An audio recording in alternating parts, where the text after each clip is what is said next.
Assalamualaikum warahmatullahi wabarakatuh. Halo semuanya, perkenalkan nama saya Putri Dwi Puspita dengan NIM 103 2023 012. Saya mahasiswa Prodi Pendidikan Matematika Institut Agama Islam Negeri Langsa. Saya tinggal di Kampung Dalam, Dusun Damai, Kecamatan Karangbaru, Aceh Tamiang. Nah, kali ini saya akan menceritakan bagaimana pengalaman saya saat terjadi banjir bandang yang terjadi di Aceh Tamiang. Yuk ikuti cerita saya. Banjir bandang 27 November 2025 Aceh Tamiang yang memakan begitu banyak korban. Pada kali ini kita akan menceritakan di lokasi Kampung Dalam, Dusun Damai, Kecamatan Karangbaru, Aceh Tamiang, dekat Lapas Kuala Simpang. Pada lokasi kejadian, air mulai memasuki pemukiman warga sejak tanggal 26 November 2025, yaitu pada Rabu malam Kamis, dan titik puncak air yaitu tanggal 27 November 2025 yang mana Kamis malam Jumat.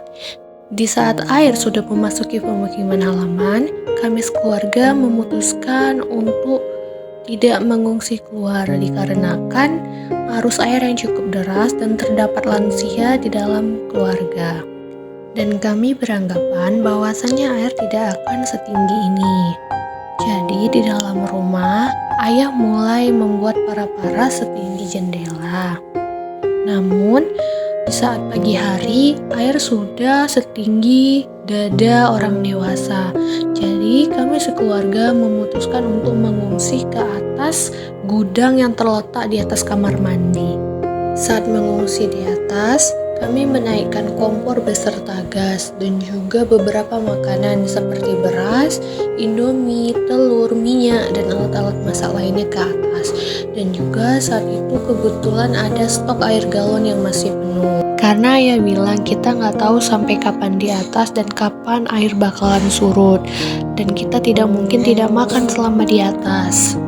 Dikarenakan debit air yang naik begitu cepat dan ditakutkan air sampai pada tempat kami mengungsi, maka ayah memutuskan untuk menjebol seng atas karena sekiranya kalau air sampai pada tempat pengungsian, kami memutuskan untuk mengungsi di atas loteng. Karena pada saat itu air tinggal sejengkal lagi untuk sampai tempat pengungsian.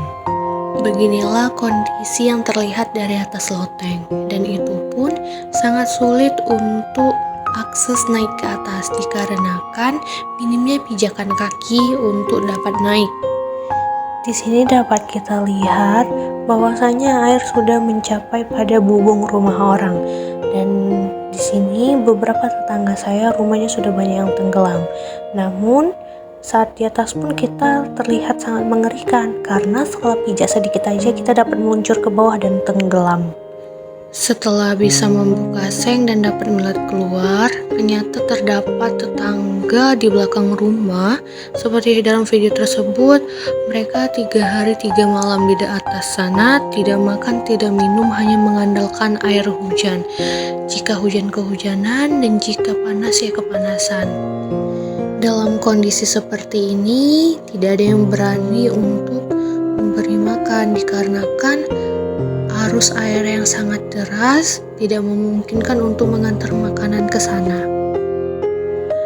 Pada Kamis malam 27 November 2025 itu merupakan titik puncak air di mana air di dalam rumah kami sekitar 3 meter. Nah, pada pukul 3 dini hari, tanggal 28 November 2025, debit air mengalami penurunan. Namun penurunan air sangat lambat. Hingga pada pagi hari pukul 8, penurunan air hanya sekitar 30 cm. Nah, pada saat kondisi tersebut, kami belum dapat turun ke bawah dikarenakan air kira-kira masih setinggi 2,5 meter. Pada 29 November 2025, air sudah surut kira-kira sepinggang orang dewasa. Nah, kami sekeluarga sudah memutuskan untuk turun dari tempat pengungsian untuk membersihkan beberapa barang yang hanyut di dalam rumah. dan belajar dari banjir bandang 2006 silam. Membersihkan rumah ketika air sudah surut itu sangat susah dikarenakan lumpur banyak. Nah, jadi sekiranya air sepinggang kami sudah memulai membersihkan rumah seperti menyikat dinding dan mengutip-ngutip bekas-bekas yang mengapung. Pada 30 November 2025, air di dalam rumah sudah tidak ada, hanya menyisakan lumpur yang sangat tebal. Nah, pada hari ini kami sekeluarga membersihkan lumpur dari beberapa ruangan untuk dapat kami tempati untuk tidur. Dan keesokan harinya, kami baru bisa melihat kondisi kampung seperti apa. Dan betapa terkejutnya, kondisi kampung sudah terlihat porak-poranda, di mana banyak rumah hanyut, pohon tumbang, lumpur yang sangat tebal. Tidak pernah terbayangkan sedahsyat ini dampak dari banjir bandang tersebut. Setelah melihat kondisi luar, betapa bersyukurnya kami masih memiliki rumah. Dan ternyata di luar sana banyak sebagian dari orang yang kehilangan rumahnya ketika dampak dari banjir ini. Mungkin setelah kehilangan rumah tidak terpikirkan lagi oleh mereka harta dan benda.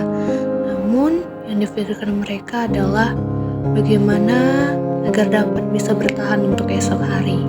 Pasca banjir bandang, penderitaan warga tidak hanya sampai di situ. Salah satunya adalah krisis listrik dan air bersih. Nah, ini adalah salah satu sumber air yang digunakan beberapa warga untuk mandi, mencuci piring, mencuci baju, dan kebutuhan air lainnya. Ini adalah kondisi kampung sebelum terjadinya banjir bandang. Terlihat tidak ada kehancuran di sana-sini. Maka dari situ, mari kita cintai bumi, kita jaga bumi, maka bumi akan menjaga kita. Tetap peduli sesama, lekas membaik untuk kita semua.